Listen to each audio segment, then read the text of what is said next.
ايه هو القطاع؟ مشاهدينا رجعنا تاني لحضراتكم، لسه مستمرين وصباح القاهرة. يمكن من الحاجات المهمة جدا في حياتنا المية. دايما اول ما يبقى في تنويه كده من شركة المية ان المية هتقطع، تحس فيه توتر وقلق، وكلنا بنجري حوالين بعض في البيت، والناس بتتأفأف، ونبتدي نحس قوي ان خلاص في أزمة كبيرة جدا في البيت في قطع المية. علشان المية توصل لك وتنزل من الحنفية كوباية مية تقدر تشربها، دي مراحل كتير قوي بتمر بيها. عشان يبقى عندك مشكلة لما المية بتتقطع، او في فاتورة مية، او في مشكلة عندك ماء، لازم يبقى في طريقة للتواصل مع المسؤولين علشان تحل هذه المشكلة. كل دي حاجات يمكن الاول ما كناش بنحس بيها، او بتبقى في صعوبة قوي عشان نوصل صوتنا ان احنا يبقى عندنا مشكلة ونحلها. دلوقتي الموضوع بقى مميكن شويه، بقى الموضوع اسهل، بقى فيه هوت لاين. طيب لما يبقى عندي مشكله في الميه اعمل ايه؟ احيانا الفواتير بتيجي كبيره قوي وعاليه، والناس تقول لك انا ما استخدمتش كل ده، فليه الفاتوره جايه عاليه كده؟ نبتدي نلف بقى في دايره ونقعد نسال. الاول ما كانش بيبقى عندنا حل، دلوقتي بقى في حلول كتير. ايه الحلول دي وهنلجا لايه ونعمل ايه؟ ده اللي هنعرفه من خلال حلقتنا النهارده مع ضيفي اللي منورني في الاستوديو، اللواء محمد كلبوش، رئيس قطاع الاعلام وخدمه العملاء بشركه مياه الشرب بالقاهره. اهلا بك يا فندم. اهلا بحضرتك يا فندم، واهلا بالساده المشاهدين، وصباح الخير عليك وعلى الشعب العظيم شعب مصر. صباح الخير على صباح الخير. حضرتك. يعني المية مهمة جدا في حياتنا. يمكن دور شركة المية كبير والناس مش حاسة بيه، لأن هي حاجة بقت معتادة إن احنا نفتح الحنفية تنزل مية، ده الطبيعي عندنا. لما بنفتح الحنفية والمية بتبقى مقطوعة، ده بقى هنا نحس بالأزمة. بنبتدي الدنيا كلها بتقف والدنيا بتعطل، ولو ماسورة اتكسرت والمية قطعت خلاص بقى مفيش حاجة اتعملت والدنيا بقت واقفة خالص. خلينا نبتدي كده من الأول خالص، نقول ايه هو دور شركة المية بالقاهرة، دورها تحديدا، والمحطات اللي بتخدمها والمناطق اللي بتخدمها ايه؟ بسم الله الرحمن الرحيم. في البدايه، وجعلنا من الماء كل شيء حي. يعني ما ينفعش الانسان ولا حيوان ولا طير ولا نبات يعيش بدون ميه. مظبوط. ممكن الواحد يستغنى عن الاكل، انما ما يستغناش عن الميه. طبعا. شركه مياه الشرب دي انشأت عام 1865. تمام. لما كانت شركه مساهمه مصريه، وصدر بعد كده قرارات جمهوريه، الى ان تم صدور قرار جمهوري 135 لسنه 2004 بانشاء الشركه القابضه، ويتبعها شركه مياه الشرب بالقاهره. تمام. الشركه القابضه دي يتبعها ال 25 شركه على مستوى المحافظات. واحنا باعتبارنا جزء من الشركه القابضه، وعلى اساس ان هي دي تعتبر اكبر شركه من الشركات التابعه لشركه مياه الشرب. تمام. احنا عندنا 11 محطه دي على نهر النيل. اوكي. تمام. ال 11 محطه دي علشان ان انا اوصل لحضرتك كوبايه ميه نظيفه، دي صناعه، وصناعه مكلفه جدا، وصناعه غاليه جدا. حقيقي. فلازم بتمر مراحل مكلفه من مآخذ من نهر النيل الى ان يتم توصل لحضرتك كوبايه ميه نظيفه. تمام. طب عشان ديت نعمل فيها ايه؟ دي بتبقى متابعه من بدايه المأخذ، بيتعامل معاها المعامل. عندنا معامل الحمد لله على اكفأ مستوى، اللي مشرفين عليها دكاتره وكيميائيين متخصصين، وبمتابعه من وزاره الصحه وطبقا للكود المصري. انا باخد المحطه بتاخد الميه من نهر النيل، تخش بعد كده حاجه اسمها مروقات ومرشحات، مراحل مختلفه. دور المعامل هنا بقى في كل جزء او في كل مرحله يحدد نوع الكلور والكميه اللي هيضيفها ايه، عشان كل مرحله تختلف عن الثانيه، الى ان يتم تجميعها في خزانات او احواض ارضيه. دي اللي بيتم دفعها للمواطنين. طيب المحطه على نهر النيل، ما انا لو ما فيش روافع عندي، الروافع دي زي الموتور اللي بيرفع الميه من الدور الارضي لفوق. طبعا. فديت عشان ايه؟ عندنا لا يقل عن حوالي 60 او 65 رافع، علشان نضمن ان الميه توصل للادوار العليا. اوكي. تمام. المعمل بقى في المراحل دي كلها ياخد عينه من كل مرحله ويتعامل عليها. اوكي. خلاص المرحله تمت، في المراحل المياه تمت من المراحل بتاع المروقات والمرشحات، يبدا ياخد عينه كل ساعتين من الميه اللي هتخش للمواطن. تمام. طيب انا دور المعامل لا يقتصر ان هو ياخد ايه في بدايه المحطه. لا، ده بينزل على الشبكات والرافع ومداخل البيوت. تمام. تمام، عشان يتاكد ان الميه اللي جايه للمواطن مياه صالحه للشرب. تمام. طيب خلينا بقى نقف هنا، احنا معانا فيلم تسجيلي. تمام. هنعرضه للساده المشاهدين ونرجع مع حضرتك نعلق عليه. اتفضل. مشاهدينا نشوف هذا الفيلم التسجيلي ونرجع نكمل لقائنا مع سياده اللواء محمد كلبوش. خليكم معانا.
مشاهدينا رجعنا تاني لحضراتكم، لسه مستمرين معاكم صباح القاهرة. شفنا مع حضراتكم على الهواء محطات المية، يعني زي ما سيادة اللواء قال دي مراحل تطوير المية ورفع تنقية المية. كل المحطات دي بتخدم محافظة القاهرة. بنخدم حوالي حضرتك لا يقل عن 17 مليون نسمة، ما بين اللي هم المقيمين في المحافظة وجزء من محافظة القليوبية اللي هي شبرا الخيمة وبهتين. تمام.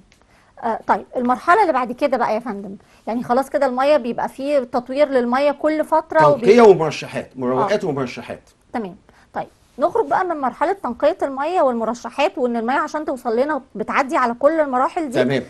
نتنقل بقى لنقطه مهمه جدا عند المواطن دايما لما بتجيله فاتوره الميه تحديدا بيحس ان استخدامه للميه اقل بكتير من الكوست اللي رايح له.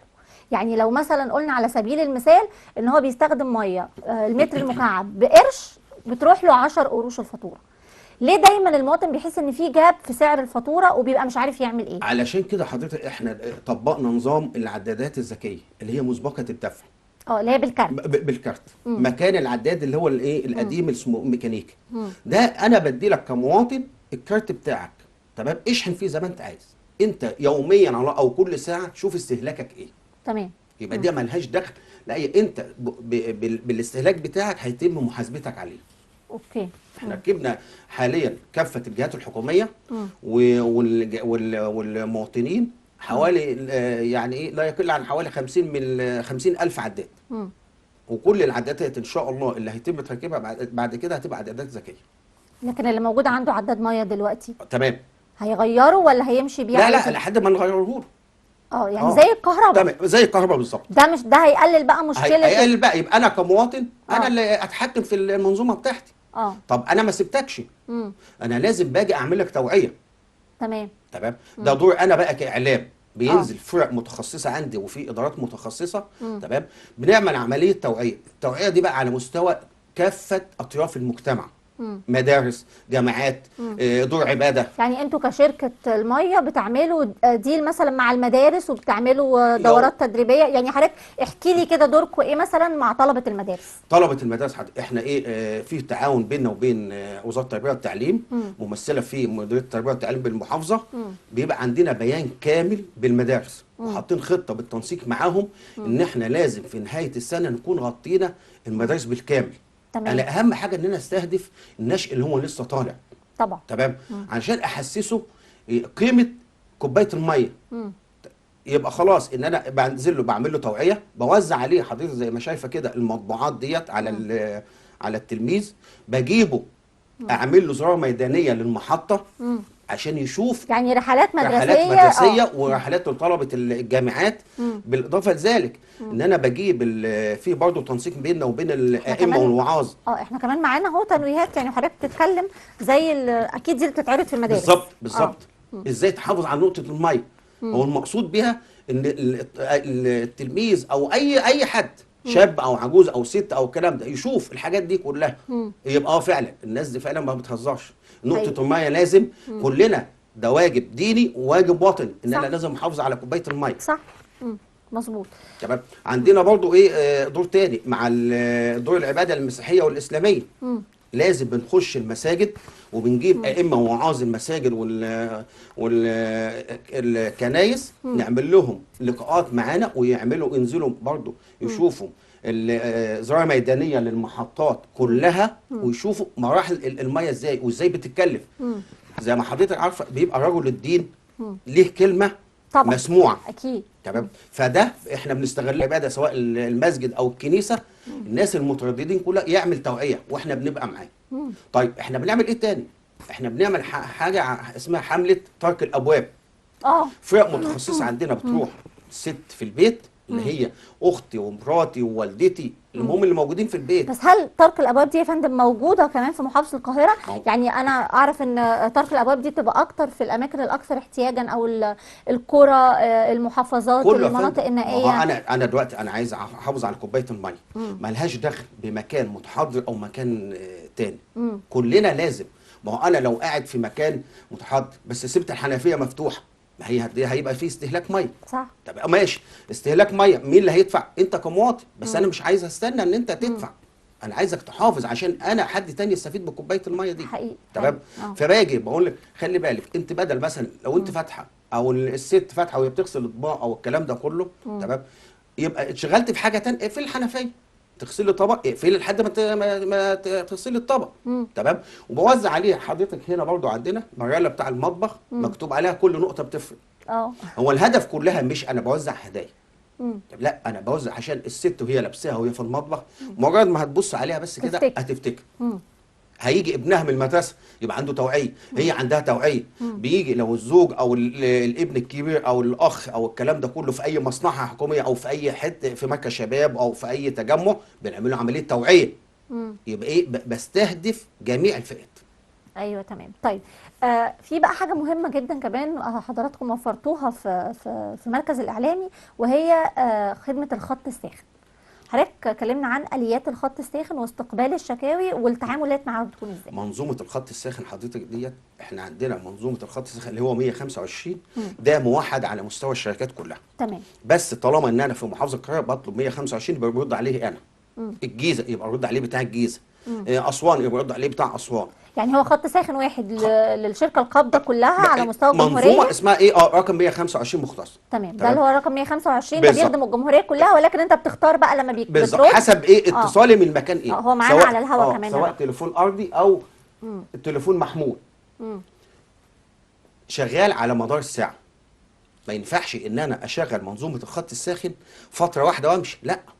ده انا بقدم كوبايه ميه، بحط نفسي مكان العميل. احنا عندنا خطه مستدامه، سواء الاعياد سواء ايام الجمعه عطلات، مفيش، احنا شغالين على مدار السنه بالكامل. تمام. طيب منظومه الخط الساخن ديت فيها 120 خط بيستقبل شكاوى المواطنين. تمام. طب انا اعمل عندنا برضو خاصيه الواتس اللي هو 0120 35 5125 هيظهر معانا على الشاشه دلوقتي. تمام.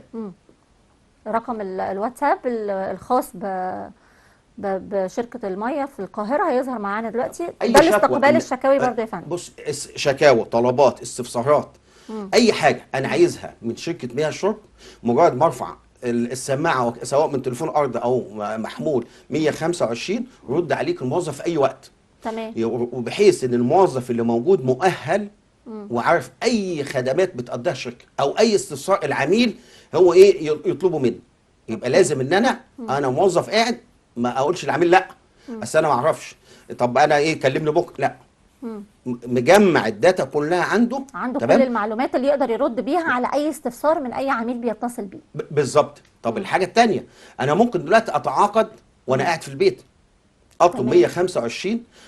الحمد لله ربنا وفقنا وشغلنا المنصه الرقميه على الخط الساخن. انا مواطن 125 اطلبه، طب انا عايز اتعايد على العداد، يجي لك يا دوبك ان انت تقفل معاه يجي لك اللينك تدخل عليه الاوراق او المستندات المطلوبه، سواء عقد محل او الشقه او المهم الاوراق اللي ايه المطلوبه او اللي انا عايز اتعايد عليه. تمام. في خلال 10 دقائق بالظبط بيكون رايح خدمه العملاء. تمام. يفحص الورق يقول لحضرتك تمام الورق بتاعك تمام، بكره الصبح روح بس عشان تمضي. يبقى انا وفرت مجهود على العميل. تمام. لو في اي ملحوظه في الاول، لا حضرتك مطلوب تستكمل 1 2 3. يا دوبك العميل روح بس تاني يوم ابعت لك اللوكيشن بتاع مركز خدمه العملاء اللي انت تروحه تابع ليك فتروح تخلص يا دوبك تروح تمضي وتمشي. تمام. طيب انا مضيت، طالما ان انا مركب، لو انا عايز اعمل عداد فرع من عداد رئيسي مركب منظومه السباكه بتاع الخط ما انا لازم طالما هعمل عداد فرعي يبقى لازم ايه اعمل خط لوحدي سباكه. انا مركبه كله، يبقى في نفس اليوم بيطلع تركب لك العداد. اوكي. عشان ان انا ما اعطلكش. طيب انا ليا سرعه في التنفيذ في نفس اليوم حضرتك. احنا حضرتك يعني يتعاقد الصبح بعد الظهر يكون عداد الميه بيركب نص ساعه. ده دلوقتي بقى العدادات الذكيه. تمام. اللي هي بالكارت. بالظبط حضرتك. طيب انا مش عايز اركب عداد، انا ليا شكوى. طيب انا بقول انا ليا شكوى سواء في شركه الميه او بشتكي من الفاتوره او اي حاجه. هي اغلب الشكاوي بتبقى مبدئيا للفواتير. ناخد شكوتك ونفحصها. طب انا مش هسيبك، ده انا برد عليك. تمام. الموظف اللي قاعد يقول لحضرتك فندم. يعني مش زي زمان بقى يا فندم لازم عادش يا تشوف فندم. لي حد في شركة المية مفيش يا فندم. اكلمه ونبتدي نشوف حد نعرفه المعرفة لا لا الاول. لا مفيش يا خلاص فندم. الموضوع بقى اسهل يعني. مفيش يا فندم. وكل ما انا بقول لحضرتك انا قلت شكوى يبقى بتتفحص ويبقى لازم الموظف ان انا ابلغ حضرتك اقول لك الشكوى بتاع حضرتك تم فيها 1 2 3. بل بيجي لك رساله على الموبايل الشكوى بتاع حضرتك تم فيها 1 2 3. طيب في نقطة مهمة حابة أوضحها للسادة المشاهدين. طبعا دلوقتي في كومباوندز كتير موجودة تمام. وبيبقى فيها المية مش تابعة للوحدة، يعني كل وحدة بتدفع تبع الجهاز التابع للكومباوند اللي هي فيه. ليه المية مش تبع شركة المية في القاهرة مع إن كل الكومباوند دي موجودة في لا القاهرة؟ احنا حضرتك احنا مختصين بمحافظه القاهره فقط. ما هي التاني دي تبع الجهاز. تبع لا يا الجهاز فندم، القاهره يعني الجديده. دلوقتي أيوه لا دي بقى تبع القاهره الجديده القاهرة مش الجديدة تبعنا. مش تبع القاهرة. لا لا لا. لكن دي ما بتتبعش المجتمعات شركة العمرانيه المية. الجديده ده تبع الجهاز. يعني المجتمعات العمرانية كل تمام كومباوند دي بالظبط. بتتبعها اللي هي ما هي بدر ترجعش والشروق لشركة. والقاهره الجديده تمام. كل دي بتتبع تبع الجهاز. الجهاز، علشان الجهاز. كده المية فيها لا انتوا مالكوش لا سلطة تبع عليها يعني. بالظبط. طب والناس اللي عندها فيها شكاوي ما بتشتكيش عندكم في الخط ده؟ بتقدم حضرتك عندهم الخط الساخن 15 100. تمام. بس اوقات المواطن ما يبقاش عارف. تمام. يطلبني انا. طب انا ده مواطن. مش هسيبه. لا بالظبط. باخد شكوته وابعتها للخط الساخن بتاع الجهه المختصه.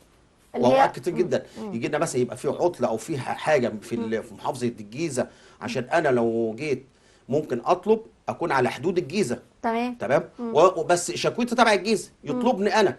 ما اقدرش ان انا اقفل فلوس اقول له لا مش تبعي. انا باخد شكوته وبتعامل معاها ان هي تبعي، بس ببعتها فين؟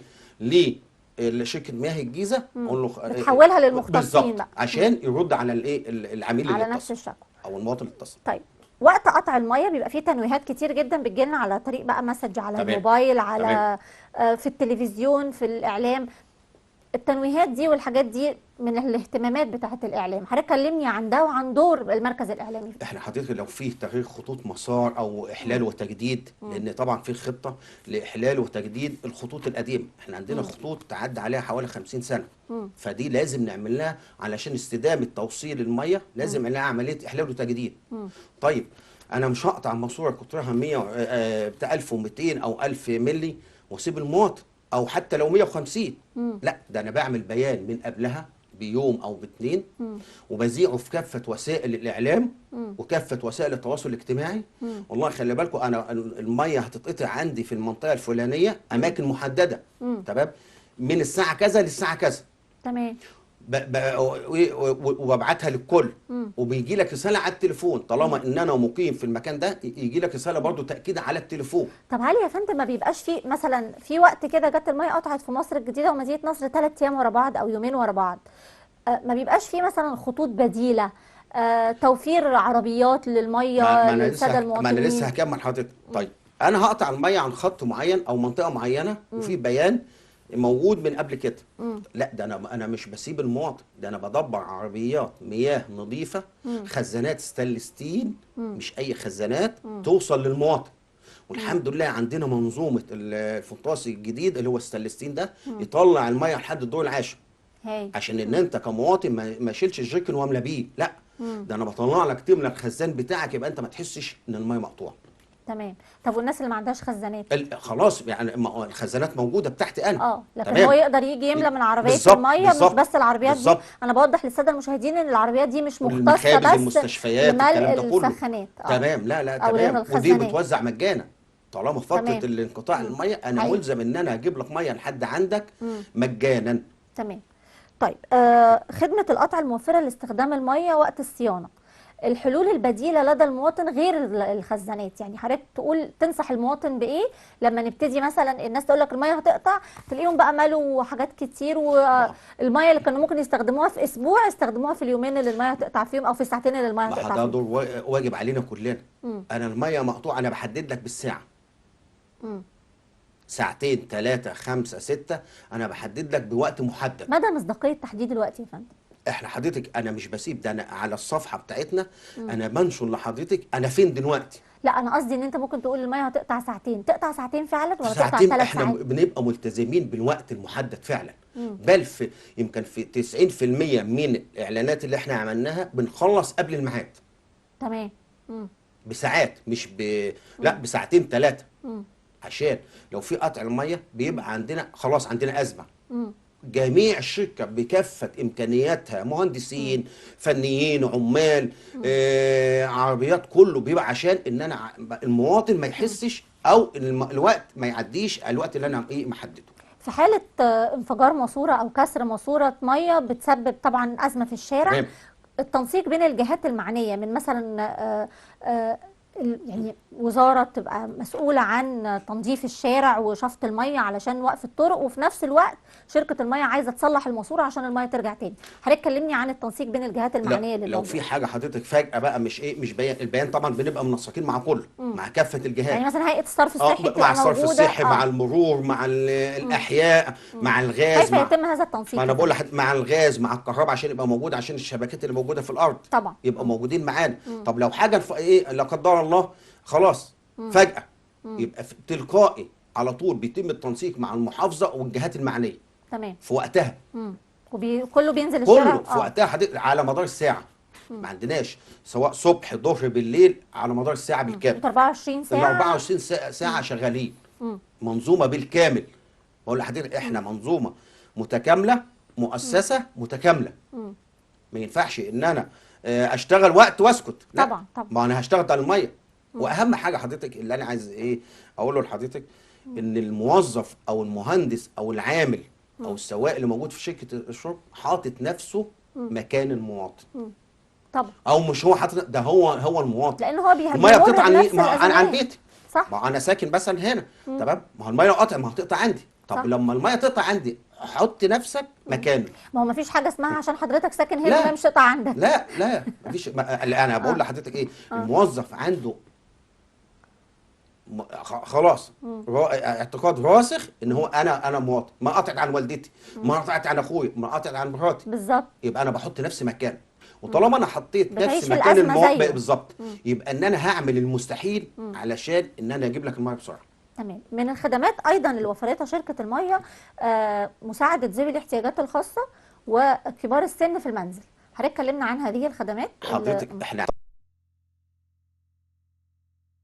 طيب انت مش عايزه تيجي مركز خدمه عملاء؟ احنا عندنا 20 مركز خدمه عملاء مطورين تشمل المحافظه بالكامل. تمام متقسمه احياء. طب احنا ما سكتناش على كده، لا عندنا اسطول عربيات خدمه متنقله. كافه الخدمات اللي بتؤدى في مركز خدمه العملاء بتؤدى في الاتوبيس المتنقل. بيجي لك لحد ايه اقرب تجمع للمواطنين في النوادي، في الاماكن اللي هي ما فيهاش مركز خدمه عملاء. طب تمام، احنا عملنا خدمه جديده اسمها التعاقد المنزلي. وطبقا لسياسه الدوله الاهتمام بذوي الهمم. عملنا يعني لو حد من ذوي الهمم عايز يتعاقد على عداد، لا ده احنا غصب عننا بنجي له لحد البيت بلا مقابل. يعني ذوي الهمم ما يدفعش مليم، بيجي له لحد البيت. وعندنا حضرتك هنا لو فيه تعرض عندنا سوا التعاقد منزلي. طيب كبار السن بيدفع معانا صور هي على الهواء في تعاقد منزلي. ده تعاقد منزلي حضرتك، ده ذوي الهمم مجانا. كبار السن عاملينها بتاع سعر رمزي جدا 100 جنيه. فيما عدا ذلك، طب انا معلش انا مش عايز اعطل نفسي اروح مركز خدمه العملاء، رغم ان هو لو راح مش هتعدى بالظبط 5 دقائق وينهي المهمه بتاعته. انا عايز اتعاقد في وانا في بيتي، بيجي لك العربيه لحد البيت بسعر رمزي جدا. حلو، يعني العربيه بتروح بس بسعر رمزي 200 جنيه لحد البيت عندك. بس بتبقى مطلوب من حضرتك من قبلها تطلبين على الخط الساخن. تمام والله بالظبط تحديد موعد. هيجي لك تاني يوم، مش تحديد موعد هسيبك اسبوع، لا تاني يوم. تمام. بس بقول لك والله ايه، انت ببعتي لي المستندات اللي عندك عشان وانا جاي يبقى انا ايه الموظف خدمه العملاء يبقى في فايده من الزياره، ما يبقاش الورق ناقص. فحص الملف كامل خلاص. يبقى انا رايح عشان ايه، ان انت حضرتك تمضي وخلاص، عشان لو عليك مديونيه، لو عليك حاجه بعت لك والله انت عليك مديونيه كذا، او المصاريف او التكلفه هتبقى 1 2 3. طيب من هنا خليني اخد من حضرتك سؤال. لو حد مسافر بره مثلا ورجع وكان بقاله كتير جدا قافل البيت ورجع لقى عليه مديون رقم كبير لفاتوره الميه او لشركه الميه، هل بيكون في طرق للسداد ولا بيبقى لازم يدفع كله مره واحده عشان الميه ترجع له؟ احنا عندنا حضرتك من ضمن الحاجات اللي احنا بنقدمها حاجه اسمها ايه، حبس ميه. بمعنى انا لو مسافر مش هتكلفني حاجه ان انا بالظبط دقيقتين او اكلم الخط الساخن. انا مسافر لمده سنه، او لمده سنتين او 3 تمام. عايز اعمل طلب حبس ميه او قطع ميه عندي، يبقى عشان ما استهلكش الميه. تمام. ده بالنسبه للعدادات اللي هي الايه الميكانيكي. تمام. طب العداد مسبق الدفع خلاص، انت ما استهلكتش ميه، او العداد مش هيشتغل. بس اغلب الناس لسه عندها العداد الميكانيكي، ما تمام. عندوش يبقى المطلوب بس من حضرتك، تمام، او المشترك اللي هو عايز مسافر بيجي يقول له والله انا بقدم طلب لان انا ما اقدرش اقطع ميه عن عميل الا ما هو يجي لي. مش اي حد هيكلمني طب في يقول حاله لي ان اقطع ميه. العميل ما قدمش الطلب والميه رجع لقى ان الميه موجوده بس عليه فاتوره كبيره مثلا، طب وهو ما استعملش حاجه خالص. هي يا فندم مثلا تبقى عماره مثلا تمام، يعني على تمام. سبيل المثال، وجي رقم كبير اتقسم على الشقق كلها ما هو وهو حبيبي شقته من ضمن ده العماره. عداد رئيسي، انا بتعامل مع العداد الرئيسي. ده بيبقى بينه وبين السكان بقى. انا العداد الرئيسي عندي على 20 شقه او 30 شقه. تمام.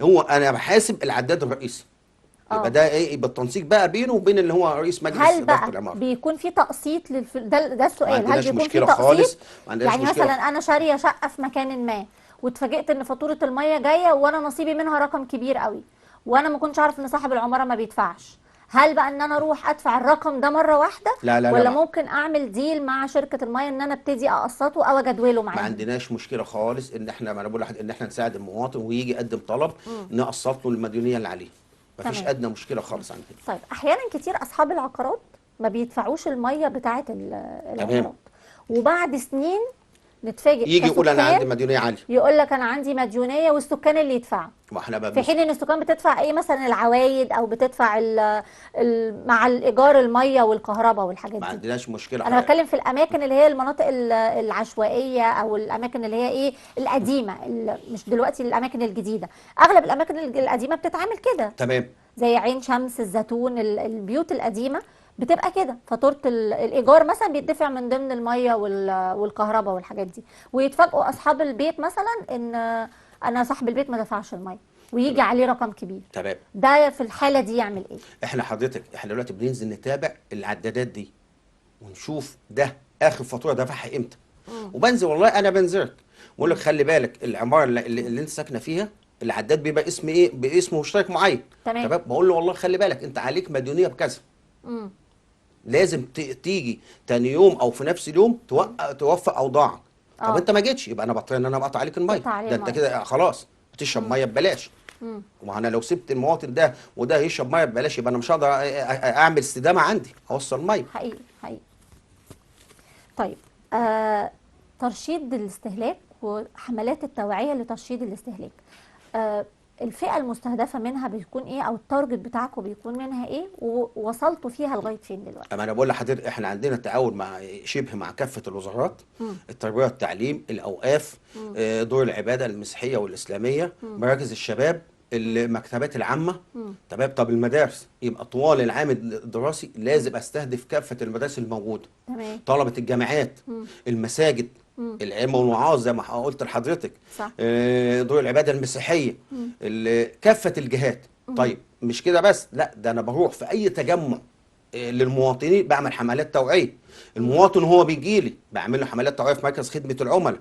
تمام. عندي حاجه تانية، عندي القطع الموفره. ده انا باجي بقول لك والله القطع الموفره ديت خدها بتقلل لك من 35 ل 50% من استهلاكك.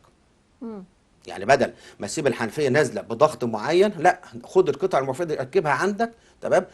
ودي مضمونه واحنا مسؤولين عنها، لان احنا ايه طالما جبتها من عندنا احنا مسؤولين عنها.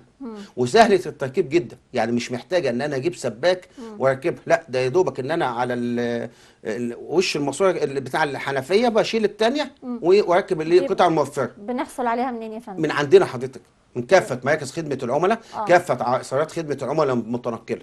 طيب رساله دي بتوفر لك حضرتك من 35 ل 50% من استهلاك من استهلاك. طيب رساله حضرتك بتوجهها من خلال برنامجنا بقى اللي بيغسلوا العربيات وبيفتحوا الخرطوم في الميه ويسيبوه في الشارع، حنفيه وتنساها، الولاد اللي بتقعد تلعب في الميه، من ضمن الناس اللي حضرتك المستهدفين اللي هم حراس العقارات.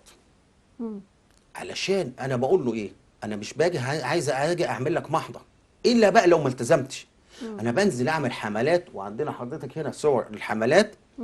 تمام. بننزل نشوف اللي هو حارس العقار ماسك خرطوم بهدل الشارع، تمام، عشان نغسل العربيات. اه طب يجي الناس السكان يلاقي الفاتوره مرتفعه. طب ما انا لو تابعت حارس العقار وهو ماسك الخرطوم ويبهدل الدنيا في الشارع عشان يغسل العربيات، يبقى ده قللت الفواتير. صح. طب لا، ده انا بجيبه، بيطلع عندي ناس متخصصين من اداره التوعيه يقعدوا مع حراس العقارات ونعمل حملات عليهم ونوعيهم الاول. خلي بالكم كذا كذا، لا انت لازم تقلل الميه، بدل ما اجيب الخرطوم لا ده انا اجيب جردل تمام وامسح بيه العربيه، مفيش حد قال لك صح. حاجه. انما ما ينفعش هبهدل الرصيف بتاع الشارع اللي انا ماشي فيه، وثانيا هعمل اهدار في الميه. بجيب الناس المسؤوله عن العماره، رئيس مجلس اداره عمارة. خلي بالك البواب او الحارس بتاع سيادتك بيعمل واحد اتنين تلاته، حقيقي. باجي عليه تاني صح. والله لو ما التزمش يبقى انا لازم اتخذ ضده اجراء. وعندنا حضرتك هنا حملات بتاع حملات اللي هي حراس العقارات. يعني الحقيقه سياده اللواء محمد كلبوش رئيس قطاع الاعلام وخدمه العملاء بشركه مياه الشرب بالقاهره، بشكرك شكرا جزيلا على وجود حضرتك معانا النهارده، العفو يا نورتنا في فندم، صباح القاهره. بشكرك على كل هذه المعلومات اللي ربنا قلتها لنا يخليك يا النهارده، فندم، ربنا نورتنا. يخليك، بشكرك ربنا شكرا يخليك يا جزيلا. فندم، الله يخليك. مشاهدينا لسه مستمرين مع حضراتكم صباح القاهره. التقرير اللي جاي معانا هنشوفه اسال موده خدمه رقم